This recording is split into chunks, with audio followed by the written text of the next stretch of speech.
I was saying to the audience that we had spoken 2 days ago, and something just came alive in our conversation that we're like, Mm, this needs to be brought forth to the awareness yeah, of many yeah, people. yeah. And so I feel like you're the right guy to do it. This is the right time to do it, and this is the right conversation to be had. And without further ado, I would love to open up the can of worms that is going to be Ooh. this topic. That is Well, going to be this topic. I hope everyone's got their bibs on, and some paper towel there because it could get a little messy. That's what Yes, it's all about, right? definitely. For sure. And so I've done a little brief introduction into who you are, but I'd love for you to speak to that for just about 30 seconds or so. I'm going to Awesome. share I'm going to share this live to my page. And so while Yep. you're doing that, or while I'm doing that, if you could just speak to us a little bit about yourself Yeah. and yeah, why you consider yourself a game changer. Like what was a game Yep. changing moment in your life Yep. that really changed the Yep. way you play life? For sure. So, hey everyone. Um, Basically, at the age of 18, I read a book called Think and Grow Rich by Napoleon Hill. So a lot of you may have already read that or heard that. Beautiful knowledge right there. And it essentially cracked me open and had me realize how important personal development, spiritual development, exploring ourselves and our life, who are we? What are we? What are we a part of? What's actually possible here? And it sent me off on a huge journey where I became very, very curious about human behavior, and how we can help people grow and transform and live a beautiful, extraordinary life. So I've found myself, after 6 years in construction, um, absolutely just being passionate and engrossed in this personal spiritual development space. So yeah, life coaching, transformational work, integrational work, whatever you want to call it. It's my passion. It's my thing. It's what I'm here to do. Boom. 6 years in construction Yeah. and just like that, going out of it. Yeah. Well, so it was like living a double life. Well, not a double life, but I was right into exploring personal development, spiritual development, self-inquiry, quantum physics, consciousness, whatever, all the goodness, right? And then I started doing a few certifications like life coaching, hypnotherapy, timeline therapy, NLP, and all that stuff, just to kind of get a few tools under the belt. And then it's just opened up into this, doing transformational coaching. Mm, okay. Let's speak to, before we open up the cans of worms, let's speak to what is a fulfilling transformation for you. As a coach, as someone like Yeah, what's yeah. what's the thing that's like, okay, that's what I consider true transformation. Because you hear that word a Yeah, lot yeah. and it has a lot of different association with it. But Absolutely. I want to speak to your version of what true transformation that's taken place in someone's life looks like. Totally. So look, first of all, transformation happens in based on my experiences, being able to consciously connect the dots. So I don't believe transformation is going to a retreat and having someone, wave smoke over you and do sound bowl healings. That's all great. It has its place. I think the true transformation comes when someone can cognitively and consciously see their blind spots, down to the root cause, and then start to create and pull themselves up on the little tweaks and adjustments that need to occur to guide them down this path instead of doing that old thing down this path. So developing that sense of awareness to go, oh, that's not actually serving me. Let's turn this way. And Mm, so it's an incremental journey. Like, transformation, it can happen just like that, but it's a work in progress. It's a work in mm. progress. It deserves a lot of appreciation and respect. It's it takes Yeah, it time. does. It does. It really does. And so I'd invite the question then, what's the transformation that's going to take place on this call for everyone? And, what's the transformation that's going to take place on the topic Great. that we're going to Yeah, speak yeah, about yeah. today? Well, so, and I'll tie into it later on, like a lot of realizations that I had, which we spoke about. Um, and it's basically uncovering the blind spots that our ego loves to hide and loves to fashion and wrap up in a way to justify why we can keep doing what we're doing. Yet if we're not actually living a life on our terms truly, in a space of abundance, alignment, love, and all the rest of it, and peace and joy, basically it's about uncovering, well, what's getting in my way. And as we spoke, we'll look through a few frames, like a few just big macro frames, just to kind of help people articulate whether they've been going down this path or whether they've been going down this path. And now how to, so first to identify it, then to go, okay, well, what do I need to begin to put in place to go down the center, to go down the heavenly highway where all dreams, abundance, and infinite love is possible and available. So that's what we're going to go through today, is just shine the light on and call it how it is, as to what the two great challenges are, the two grand journeys that we as humans, as spiritual beings, as humans go on. So we're in for a good one. I'm excited. I'm excited already. So let's talk about these two grand journeys, because Brad really presented these two journeys in a way I hadn't quite heard before. And that's why I was very curious to open up that space to allow those two journeys to land for whoever's watching. And really it will land personally for you. Yeah. And based on the languaging that's going to come out and the way Brad puts it in these two terms. So let's speak about these two journeys, and I'll add my piece and you add your piece. And we'll go from there. We'll build it. Awesome. So just to pre-frame it, I'd love to just quickly share where it came from. And it came from about 2 months ago, where over about 5 days, I had quite a massive awakening where I channeled just an incredible amount of information. And one of these pieces was called The Two Journeys. And I kind of unpacked it as I just opened up and allowed it to come through. So the way that it was given to me, and then as I add my own, mental twists and turns all through it, the two journeys is when we look at our life as human beings having this experience, we have our internal world, which is our separate sense of self. And then we have our external world, which is like yourself and others and the physical universe that appears to be outside of me. So it comprises of these two components of our separate sense of self and others, right? So there's the two. We live in a beautiful, dualistic, relative universe. And so we kind of either turn left. So on our journey, when we come out of the womb, we slowly start to energetically and behaviorally turn a little to the left or a little to the right. The only other option is to be centered, to be in the middle, and as Buddha puts it, the middle path, the middle way. And so as we go about our lives, another way to look at the left and the right, we kind of are a little more about others at the expense of ourselves, or a little more about ourselves, and there's no right or wrong, there's no good or bad or judgment here, at the expense of others. So we either kind of, as we evolve and develop, go a little more inside, so in our own internal world, and kind of pushing the world, in a sense, energetically, trying to keep it under our control so that we feel safe and protected. Or we have ourselves locked outside, where we are too afraid to go back inside, so we hang out and we get caught up in other people's. It's kind of like the metaphor of the person that's always over at the neighbor's house but doesn't want to invite anyone over to their place. So they're like, I haven't explored my place in so many years, like I don't know what's in there. It's crazy. Like if I open that door. Just to add to that, man, what creates unity and togetherness in this experience called life is when we learn to have the two become one. So in other words, to have, love yourself and your neighbor.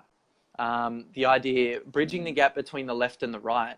And so, what happens is as we go on our behavioral, energetic human journey, we kind of create an imbalance. An imbalance occurs where we're more on this side and afraid to connect with that side, or we're on this side and we're afraid to connect with that side. So self and others, there's an avoidance in some way there.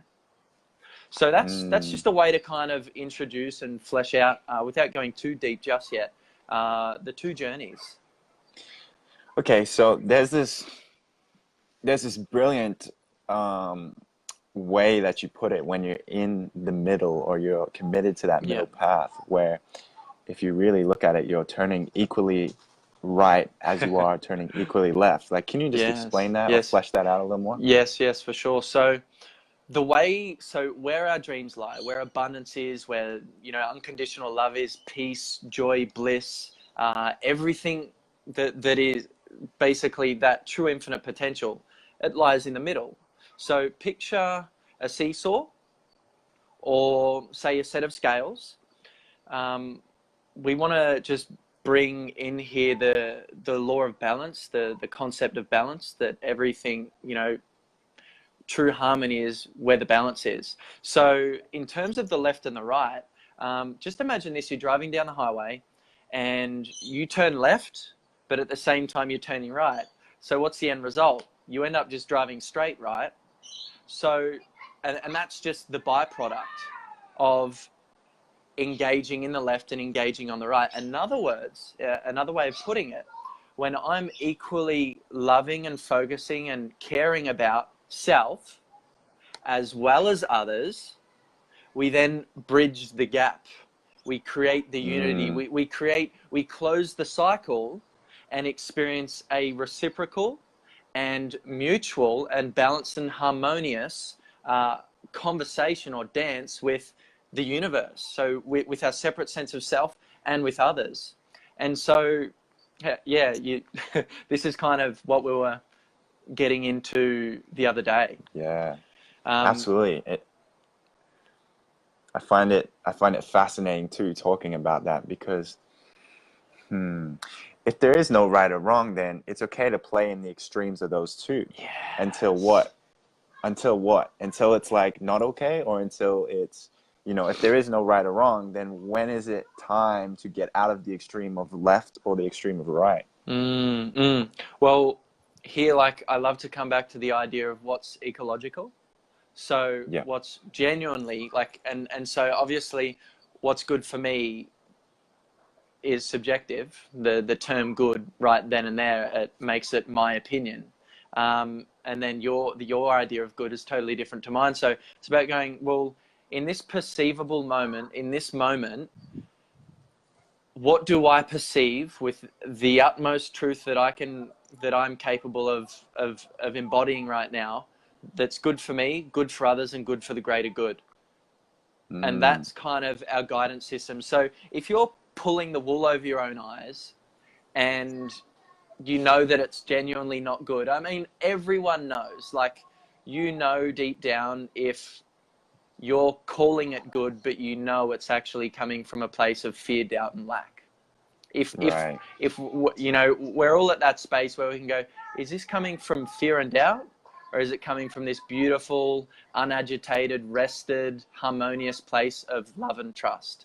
And that right there is just a beautiful way to gauge and articulate, well, yeah, where to draw the line.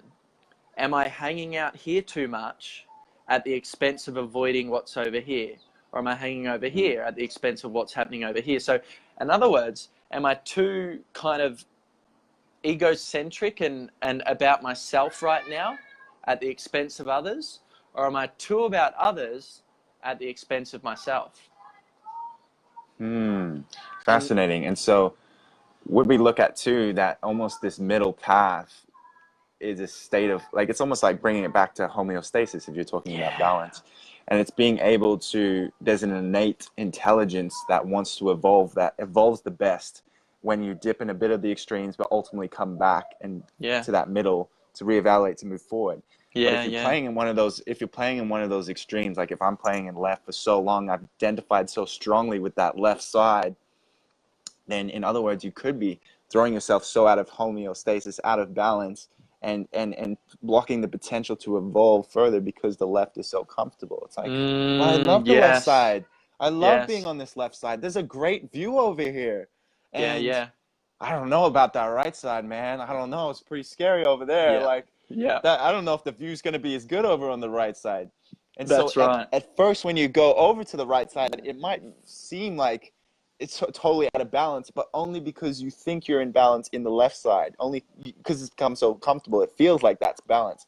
But when you Yeah, go over to the yeah, right yeah, side, you cross over that middle point and you find this like, oh wow, that could be what balance feels like. Huh. yeah, yeah, Interesting. yeah, yeah. So it's if we've been turning left. Another way to put this. So we'll the left and the right's a great way to look at it. I'd love to share the idea of introversion and extroversion. That's Sure. just Absolutely. it's a way to call it how it is. Right. Introverts a little more valuing of control and certainty and kind of being inside, Right. metaphorically and literally. And extroversions kind of being more caught up in the world and others, and more about connection and people, spread out a lot more, kind of more of a radiating energy as opposed to like an inward kind of I'm inside energy. Um, Mm. where was I going with that? Yeah, that's right. You could Okay, also, so yeah, go share, please. yeah, so like the introvert and the extrovert, if you take ownership, we have both of those qualities inside of ourselves, right? And so Totally. and so to tie it into also the dancer and the dance stage, like if you could tie Uh, that piece together, if you can make that complete in that package of metaphoric juiciness, yep, I yep. would love that. Let's wrap all the metaphors together. So, the introvert. Another frame that we're going to introduce a couple of frames here. So, guys, like this isn't about going an inch wide and a mile deep so that we give everything to you. This is about introducing some metaphors so you can take away some epic candy for the mind and just savor that and explore that for yourself a little bit more. So, this isn't about just handing out information. This is about encouraging thinking, right? Mm, So, you've got the introvert. You've got the extrovert. You've got the introvert. You've got the person that's more inside their own home, the person that's more outside of their own home. You've got the person that's more about themselves at the expense of others, driven from fear and doubt. You've got people that are more about others at the expense of themselves, driven from fear and doubt. On top of that, this energy that's all about other people, they know how to go a mile deep for others. They know how to connect with others. They know how to respect, honor, back others, but it's scary to do that for themselves, to go inside their own internal world. mm, So they're stuck in their external world. These guys, they'll go an inch deep with themselves, right? The introvert, spend a lot of time at home doing their own thing by themselves on the inward journey. We'll get to those cop-outs in a moment. And then at the expense of others. So it's, oh man, this gets really juicy. So the introvert and the extrovert, is it fair to say, everybody, that the extrovert is a lot more expressive, a lot more open, a lot more of a mess and comfortable in the chaos and la-di-da, more of the dancer, right? More of a feminine energy. So they're all about nurturing, making sure there's peace, taking care of everyone. So that if you identify with the peacekeeper, the people pleaser, the nice boy, nice girl, the fixer, the rescuer, you're a lot more hanging out in your feminine. And this is where you need to check in and ask yourself, is it at the expense of your own internal world? Which, if we come over to here, these guys, it's more of a masculine energy. It's more of an inward drawing energy. It's kind of like having a space set up to draw it in. And if it's in your space, if things have stepped into your space, you're more in control. So the introvert doesn't really want to go out and get into the external world that much. You just come over to my house and we'll keep a limit on everything.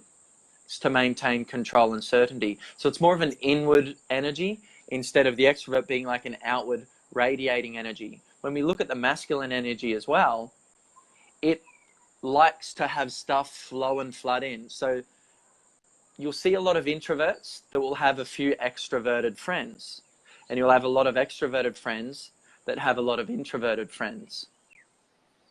mm. Now, the metaphor that you were sharing before, it's funny, we're going very wide, but all these themes really do tie in together.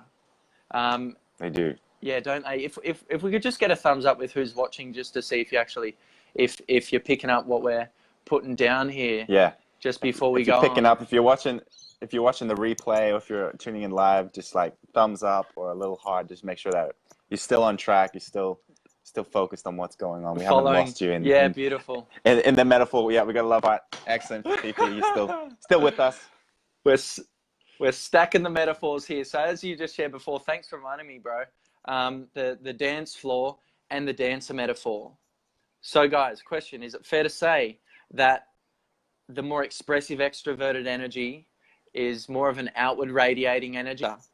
Is that fair to say? Give us a thumbs up. And then on the other hand, the more of the inward, introverted energy is more of the dance floor. So the introverts out there would prefer to be entertained and pleased instead of being over here and being the entertainer and the pleaser. So people that hang over here that are more of the dancer are often afraid of merging, bridging the gap, unifying the two energies of both feminine and masculine. So in other words, becoming more of the dance floor.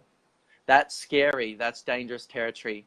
And also on the other side, the introvert that's locked themselves inside their own home, metaphorically and in a lot of cases literally, are very afraid to go outside and connect with our outside world. So they become so focused and fixated and imbalanced because they're very engrossed in their internal world. To go into the external world, to access feminine, well, that means that you have to step into and embody the other aspect of your being. When we look at ourselves, we comprise of, to zoom out a little bit, we comprise of both feminine and masculine energy. So you've got the introverts that are completely engrossed in masculine and avoiding and afraid and scared, and we all have our reasons, we all have our stuff. And to go into feminine energy and be more of the dancer is very frightening. I trust this is making sense. What did Tammy have to share here? Even when we're a mixed bag of each, or depend on the situation to which side of ourselves comes out. Yeah, right. An extroverted introvert. Yeah. Thank you for sharing, Tammy. It's so true. Yeah. I'm an extroverted introvert. That's what from Fifi. Yeah. So that's the play. That's the dance, and that's like being the dancer as well as being able to be the stage that holds up the performance itself. So not too heavily identifying with either or, knowing that we have the essence of both of them inside. And when you're embracing that essence in a moment-to-moment situational awareness, you can create a unity piece there that doesn't feel too, it doesn't feel too resistant. Like, for example, even in between this conversation, there's a beautiful dance going here, right? So I'm holding, at some point, I'm holding the stage up where Brad can dance out the knowledge that he's speaking about and the wisdom. And then someday, and then on the opposite end right now, Brad can hold the stage up in which I can dance and feel all, yeah, boy. in which I can dance out my expression to my heart's will, right? And so to have that relationship with both, exploring that relationship with both is super integral.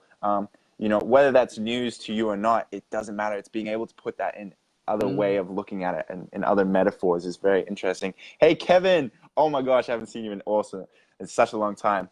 And so let's tie this back to the spiritual community piece, the cop-outs, because I found that super interesting to a point where I didn't even have the awareness that was going on.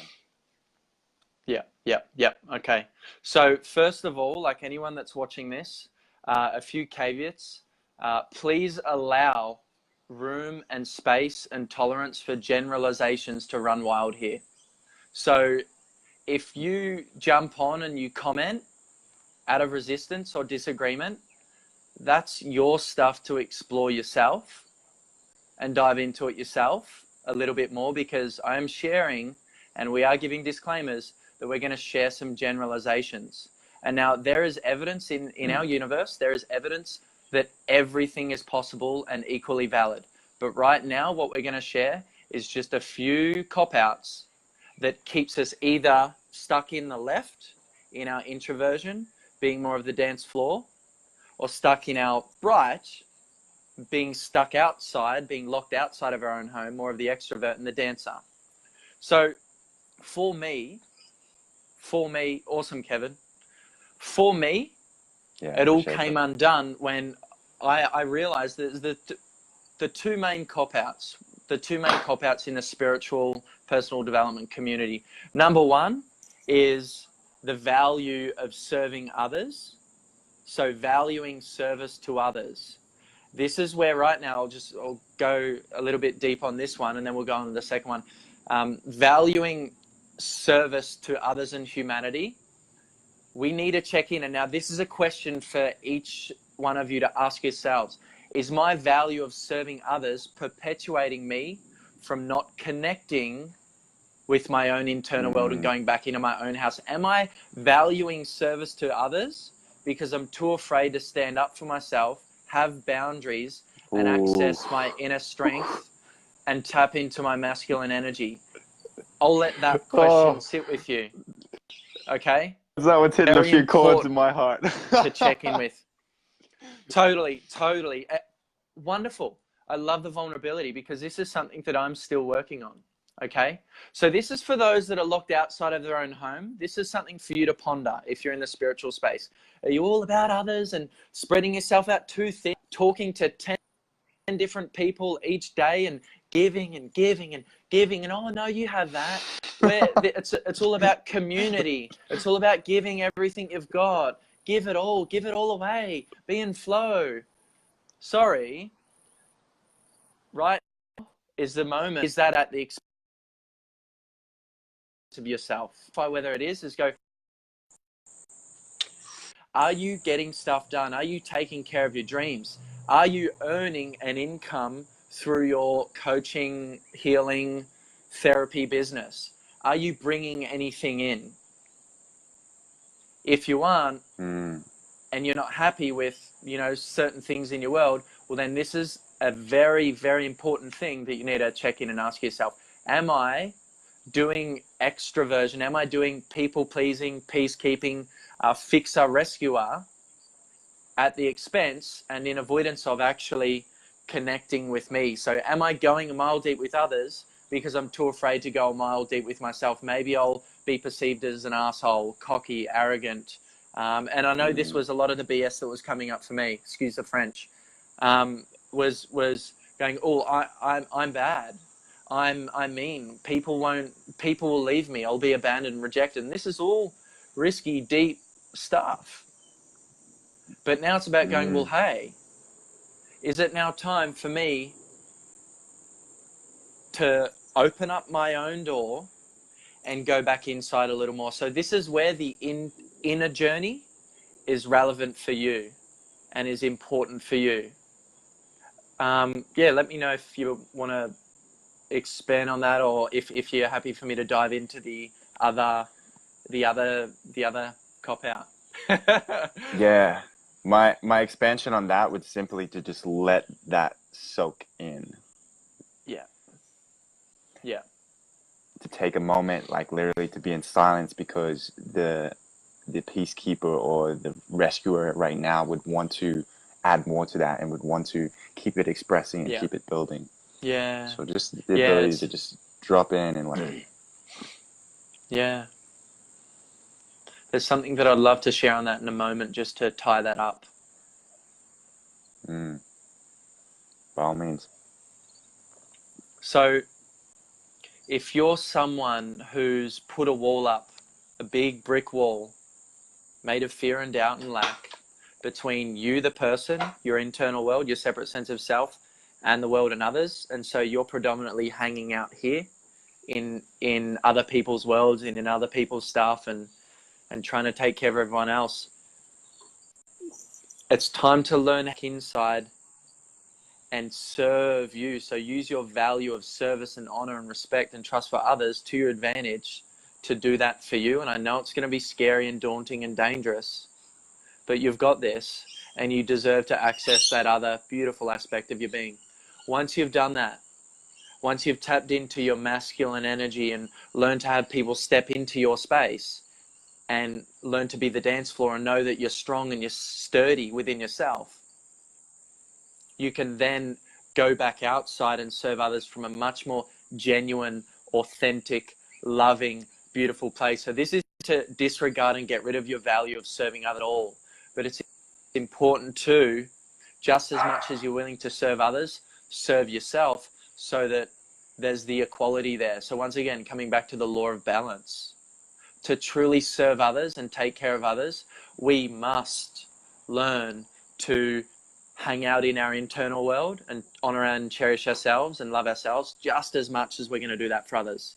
And so it's about going on the hero's journey and slaying those dragons that are stopping you from accessing your own internal world, so that you can then come back out and truly serve in a beautiful, empowering, wholesome way, where your cup is still full and you're still giving to others rather than trying to give out of an empty cup. Give us a thumbs up if this is making sense for you all.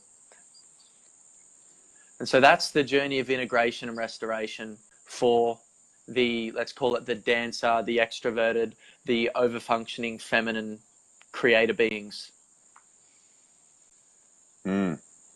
That was the first cop out that you spoke about too. And yeah, by the way, along this chat, this conversation, your comments are absolutely welcome. Any questions that you have that you feel like are arising in the moment, it's important to speak that to the space, to drop that in the comment, because that will add to the collective of what's going on. If you have that question, someone else that's watching has that question as well, is what I'm trying to say. So feel free to share that, and it will get answered in this conversation.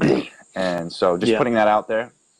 Let's drop in the second cop out. So we spoke about the first cop out. Let's drop in the second cop out now.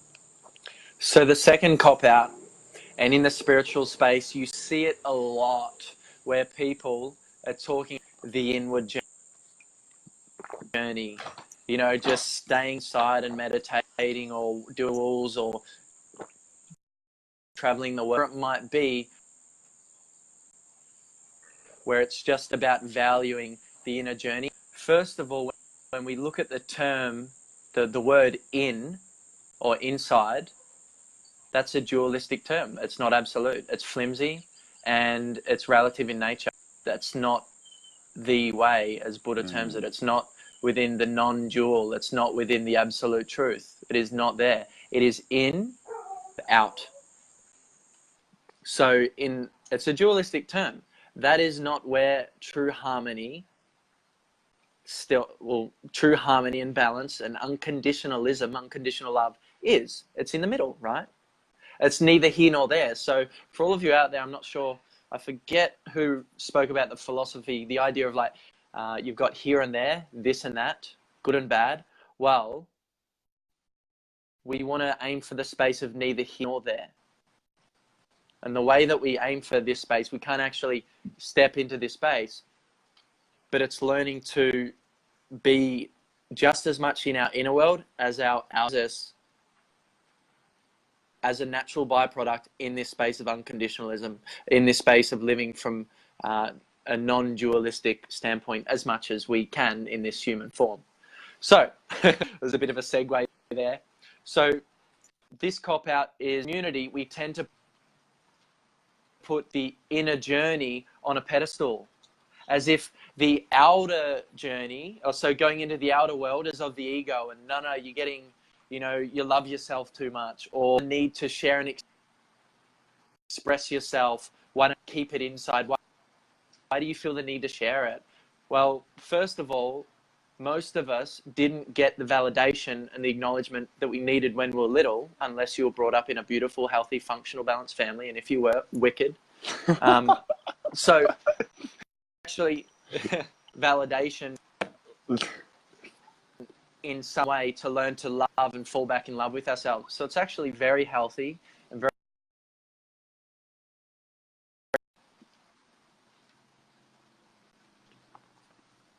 So I'll just insert that little disclaimer there. It's absolutely okay. Now, so you've got a lot of people, a lot of introverts that are valuing the inner journey as more. So in other words, connecting with others and expressing yourself in your fullness, and you know, being entertainer energy, or being dancer energy, being more in the feminine. Right. And it makes perfect sense when we pull it back, Jackson. It makes such perfect sense, right? When we're hanging out inside, of course, and we're more kind of skeptical of the world and kind of keeping the world away and locked inside our own home, of course we're going to make out and perceive the inner journey as the superior journey, as if it's more important. Now, this is where a lot of people will go mind blank. And well, what's the outer journey? That's just ego. It's time to think about that a little bit more for a moment. Because a beautiful way to look at it is you've got your inner world, so your separate sense of self, then your outer world, your sense of others, right? So you right now are appearing to be the creator, and this is all the creation happening around you. But we're actually both, right? We're not just the drop in the ocean, we're the ocean in the drop too. So to kind of deny the outer journey and pretend that the inner journey, and you know, just meditating by yourself and closing your eyes and just staying locked up in the dark, metaphorically and literally speaking, is actually denying the other aspect, and we can call it the other 50% of what this experience called life actually comprises of. So let's just let that marinate on your mind for a little bit. Let it sizzle and marinate. There's a lot of people that talk about the inner journey, valuing doing their own thing in solace. It's check in and ask yourself, is this coming from potentially consciously, or more so unconsciously, from a place of fear and doubt of the outer world and other people are unsafe? Can I trust my outer world? Which means for me to trust that outer world, I'd have to become the dancer on other people's dance floor. And the fear around that is, shit, well, what if that person can't support me or hold me? What if I'm betrayed? What if I'm threatened? And this is where a lot of the fear comes from. So I'm going to share, like, and please remember, this is a generalization. This is just what I've been witnessing in the spiritual space a lot. A lot of women, and of course there are a lot of men, but I just want to speak in this example. If you're a female out there and you've gone down the journey of self-inquiry in the spiritual journey, I'll speak it to men as well, but I'll say it in the context of women. And when we were born energetic like this, so a little more closed, a little more inside in your masculine, as opposed to cracked open a little bit and more of the dancer energy, more in your feminine, and you're a little more like that, it's important that you just tune in and ask yourself, men and women out there that are a little more like this, am I on a quest gather I can maintain more in control and guarded? Am I on this journey so that I can have more of a grip and an understanding of the world so that I can protect myself from it? Very, very important question to tune in and ask ourselves. Am I on the journey of, am I acquiring knowledge? Am I on this quest, acquiring knowledge and doing this self-inquiry so that I can learn so much about the external world that it will never get through my fortress? Fuck. Boom. I just swore on my own show. I'm cool with that.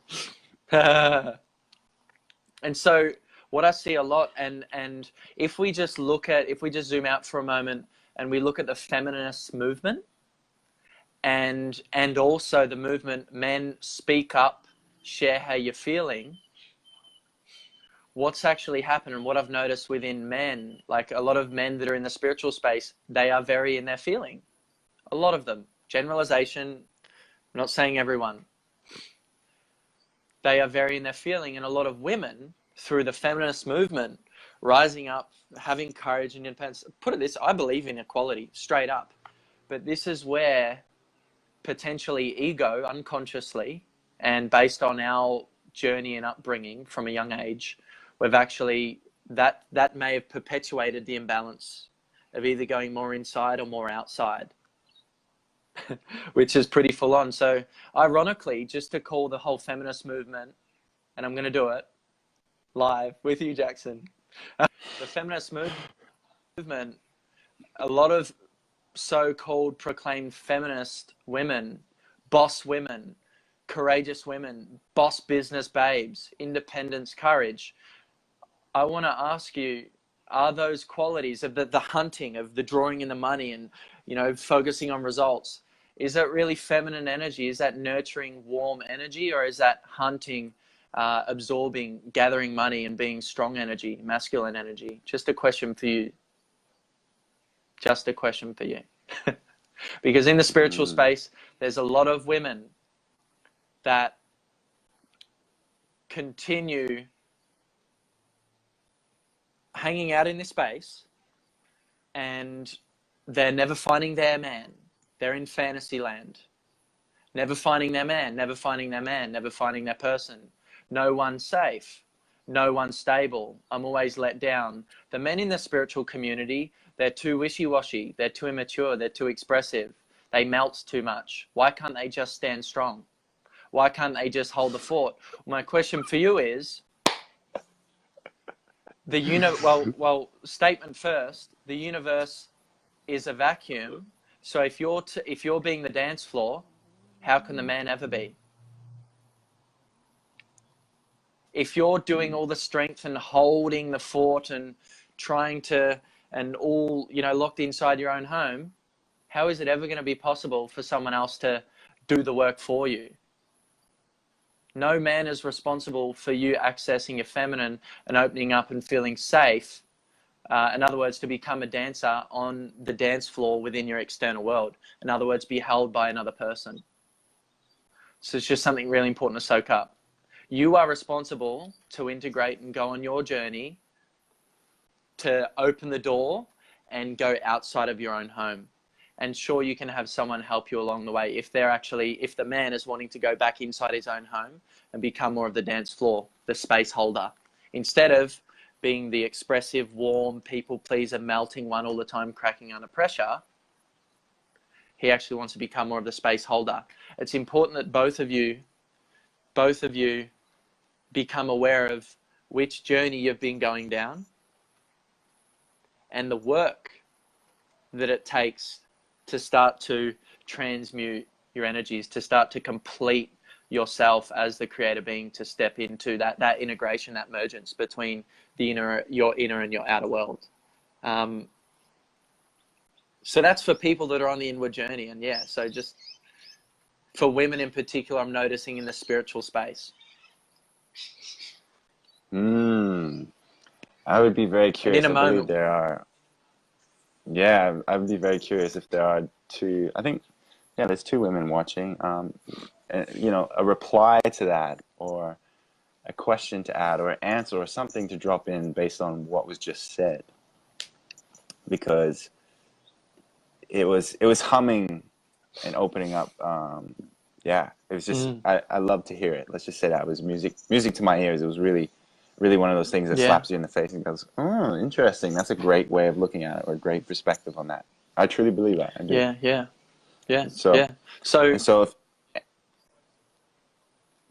there's a delay there, so you take it now for sure. Yeah. So there's kind of two intentions. What I've noticed, two large general intentions of why people get involved in the spiritual work.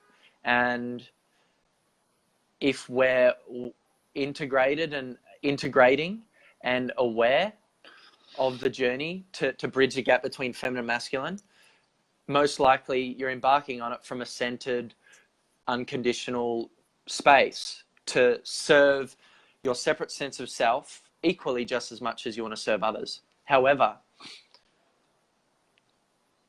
we're either embarking on this journey to maintain control and certainty, or to actually learn to let go and be more surrendered and in flow. So in other words, anything we do, any vehicle in life, and this one that we're speaking of as going into the whole spiritual journey, personal development journey, is to just tune in and check in and go, what is my intention going on this journey? Is it to perpetuate remaining more in my inner world for control and certainty, and to stay more as the space holder in the dance floor because I'm too afraid to access my feminine and become more of the space filler and the dancer? Or am I embarking on the journey so I can get so lost and caught up in the clouds and not take responsibility? So I'm wanting to just stay in my feminine and stay with the fairies and stay in the stars. It's very important to just tune in and check in with ourselves and just let those thoughts marinate.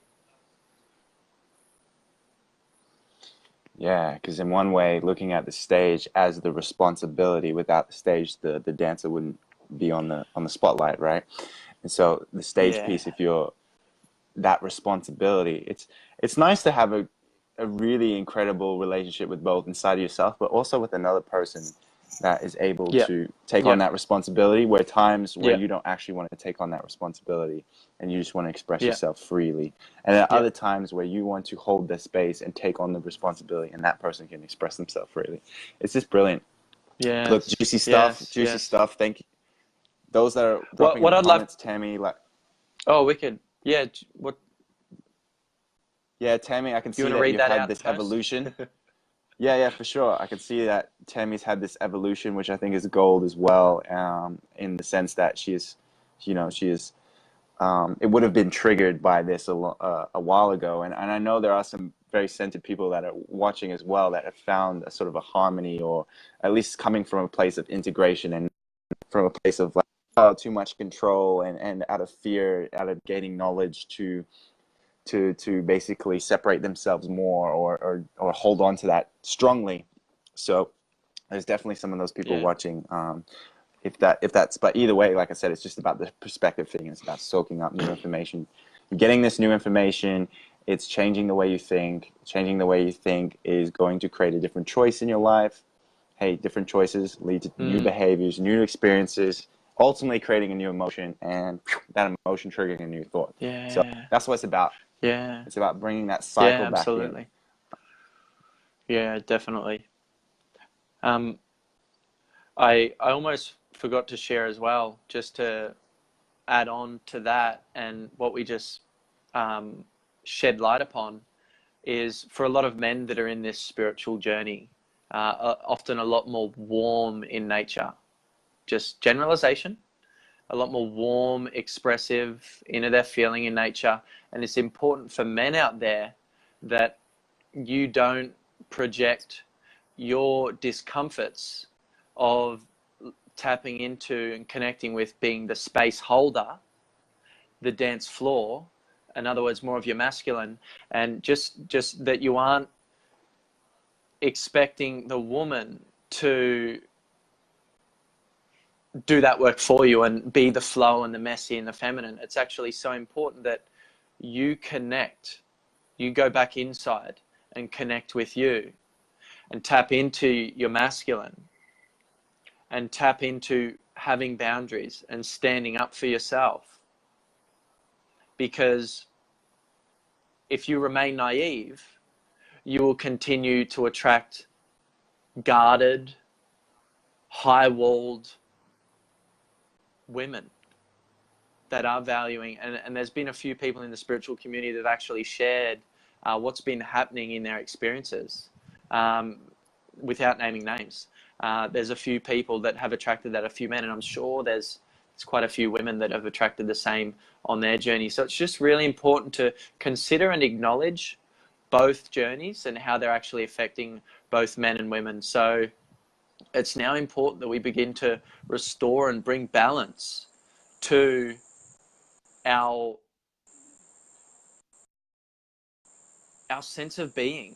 In other words, restoring the balance between the feminine and the masculine. And so I think we've shared enough information here about to help you articulate with the metaphors as well, to help you articulate whether you've been hanging out a little more to the left or a little more to the right. So it's now important for you to sit back and reflect, not just to just tune in just because, but to actually reflect and articulate, well, what have I been doing? What are my blocks and blind spots around this? Am I ready to now respond? And it's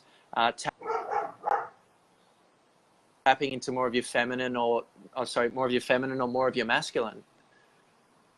Is it now for me to embrace being more of the dance floor instead of continuing to be the dancer?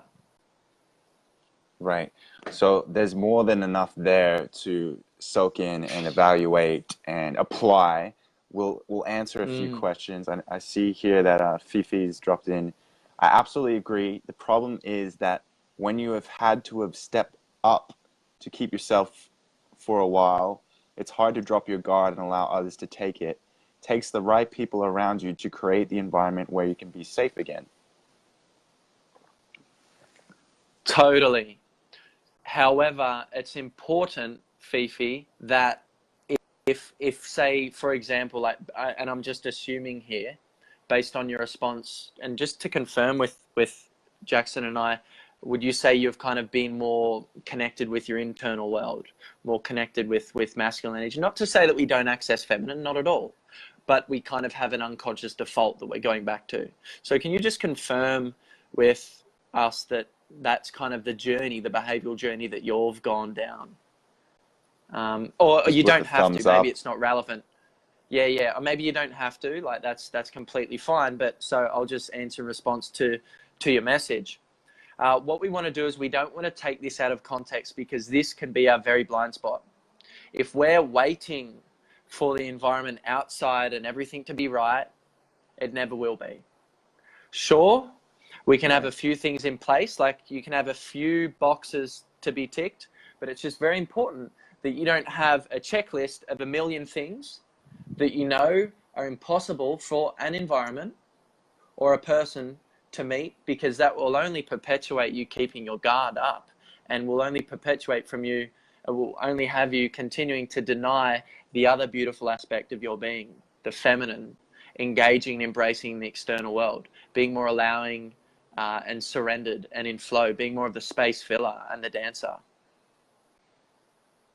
So many metaphors. Right. And so many metaphors. I love that we introduced at the start to be able to speak in that terminology.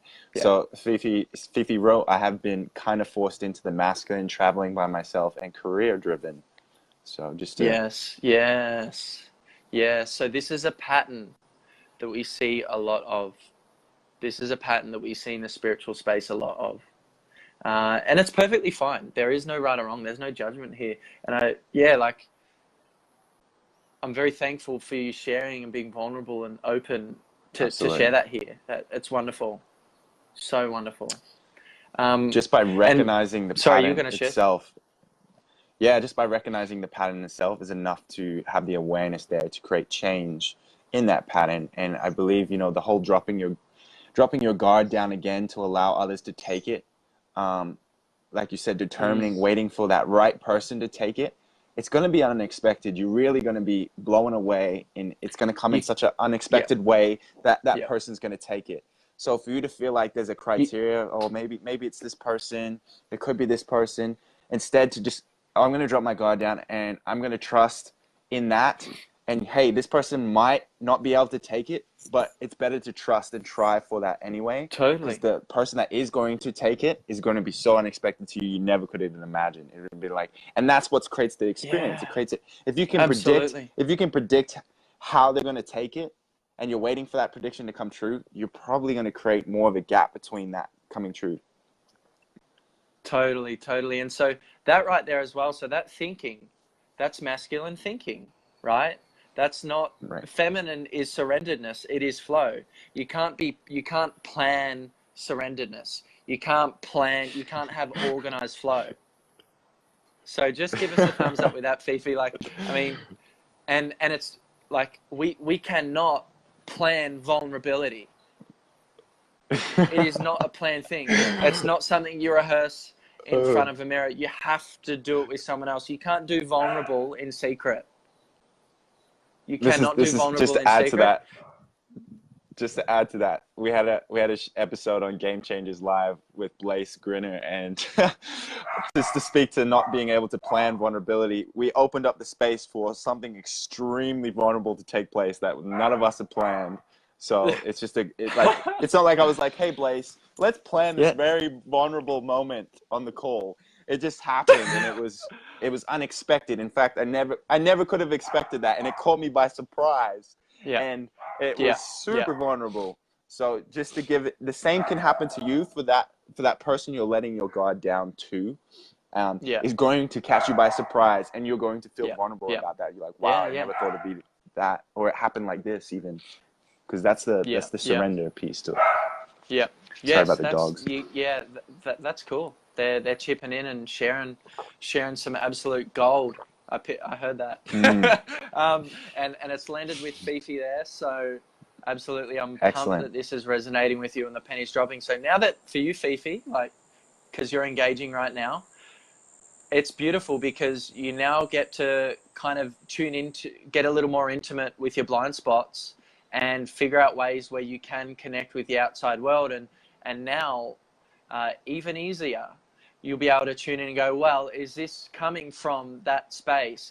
Am I still turning left in this moment when my intention is to turn right? And you go, okay, well, if I am, what can I think a little bit differently right now? Instead of waiting for a checklist and all these boxes and hoops to be jumped through from a person or a situation or an environment, it's now going, well, this is actually a part of the journey. So a few little one-liners. Feel the fear and do it anyway. Say yes, then work out how. Take action, then let your mind catch up. Are these? Just give us a thumbs up if you're resonating with these. And yeah, life, it's not a dress rehearsal. Like, this is for somebody that's embarked on your behavioral journey. You love challenge, but a lot of the time it's placebo challenge. It's challenge in your comfort zone. True challenge is where you're like, holy shit, I don't know what's going on right now. So it's like embracing the uncertainty. If there is not an element of embracing the unknown, it's not challenge, it's comfort zone. Let's call that how it is. If it's 80% comfort and 20% familiarity, that's not challenge. That's not embracing the uncertainty. It's planned and it's all there, and you've just got this one little thing still, like you're still in control. Right. Yeah. That's the pulling. That's the introvert. On the other behavioral journey. Yeah. Yeah, but also for the extrovert, Anthony Robbins. He has dropped so much wisdom that the screen froze and the call is closed. All right, well, thank you everyone for watching, and we'll invite Brad on to basically finish off just a little bit about how we can connect with him if his internet is stable. Otherwise, it's been such a beautiful journey to have everyone engaged, whether you watched it live or you play. There was some questions. Mic drop, he's out, definitely. Tammy, what a great way to just like end the call. He's out. And so what I'll do is, yeah, I feel like that's it. Like, I feel like that was a good sign. We're just going to roll with the punch, embrace the unknown. And so I'm going to put details to Brad's work, what he's about, and, you know, a place that you can reach out and message him if you resonate with any of what he's shared, because this is truly something he downloaded, something he felt compelled to share with me, and then I said, dude, put it on the show. And so I think it was an amazing journey, and I appreciate every one of you guys for participating in it. And by the way, those that are watching the show consistently or dropping in comments, I do a little draw, so there'll be a draw tonight for a audiobook to win.